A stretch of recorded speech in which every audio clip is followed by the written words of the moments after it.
माँ के भी कई रूप होते हैं, माँ के कई रूप होते हैं दिव्यात्माओं। जब बच्चा छोटा होता है, नवजात होता है, तो जैसे लगता है माँ का प्राण उस बच्चे में बसा है। सुने हैं ना कहानी, बहुत ऐसे कहानी जो है दंत कथाओं में सुनने को मिला होगा बचपन में, कि कोई था, उसका प्राण जो है एक तोते में बसता था, किसी पक्षी में, लेकिन अत्याचार करने लगता था, राक्षसी स्वभाव बन जाता था और वो मारा नहीं जाता था जब तक कि उस तोते को या उस पक्षी को या जिसमें बसता था, जब तक उसका वध नहीं किया जाता था। लेकिन माँ का प्राण अपने बच्चे में बसता है। जब बच्चा नवजात होता है, माँ बच्चे को छोड़कर घर का कार्य करती है, कहीं निकल जाती है। क्यों? कोई पागल कुत्ता आ गया तो लेकर जा सकता है, बिल्ली भी लेकर जा सकती है। अरे जो लोग जंगल में रहते हैं, जंगल के पास जिनका घर है, वहाँ तो शेर छीन ले जाते हैं।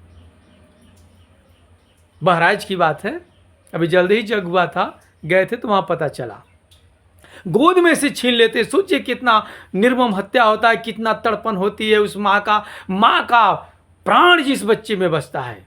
छोटा बच्चा जब तड़पड़ाता है, कुछ भी हुआ और जब वो रो देता है, एक बार आवाज़ माँ सुनती है, अगर छत पर है ना, कपड़े पसार रही है, कोई कार्य कर रही है, सब कुछ फेंक कर उसे समझने में कुछ चंद सेकंड में कैसे बच्चे के पास पहुंच जाएगी, कैसे माँ किस प्रकार पहुंचती है। लेकिन वही बच्चा जब थोड़ा बड़ा होता है, थोड़ा लैट्रिन कर देना बिस्तर पे, मार खाएगा, और उसके पहले माँ उसे हटा करके बिस्तर को धो करके, बल्कि अपने भीगे में सो जाती थी और बच्चे को सूखे जगह पे सुलाती थी। बच्चा छोटे पर एक थप्पड़ मार दे, लोग खुश होते थे, बाबू जो है मतलब हाँ बुद्धि का विकास हो रहा है, देखिए मार रहा है, हंसते हैं लोग। लेकिन जब वही बच्चा बड़ा होकर मारता है तो बहुत कष्ट होता है। और बड़ा जब हो जाता है बच्चा, शादी विवाह हो जाता है, अरे माँ तो सब जानती है, माँ के दवा के लिए पैसे नहीं, लेकिन पत्नी के लिए मिष्ठान आता है घर में, कपड़े जेवर भी आता है घर में, फिर उसी माँ के हृदय से श्राप निकलता है।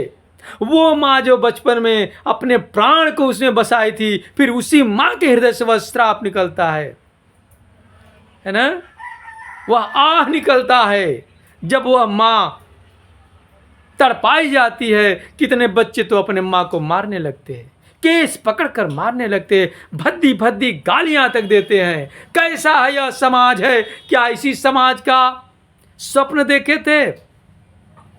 अरे हमारे देश के क्रांतिकारी, हमारे देश को जो आज़ाद कराने वाले नेता तो देश को आज़ाद कराने के लिए सोचे थे, लेकिन अब समय आ गया है, आप लोग बच्चों के विकास के लिए देखिए। बच्चों का विकास मानवीय, ये मशीन ही नहीं होना चाहिए कि सिर्फ मशीन में उसे कलेक्टर बना दो, उसे डीएम बना दो, उसे डॉक्टर इंजीनियर बना दो। अरे मैं तो यहाँ भी देखा हूँ, सुना हूँ कि आईएएस रैंक का अधिकारी भी आत्महत्या जैसा जघन्य अपराध करता है। नहीं, उसे जो है संस्कार दो, उसे प्रवचन सुनाओ, सत्संग सुनाओ, संतों सदगुरुओं की सभा में लेकर जाओ। संस्कारी शिक्षा नहीं है तो वो भी जो है राक्षस महिषासुर बनने में देर नहीं लगाएगा।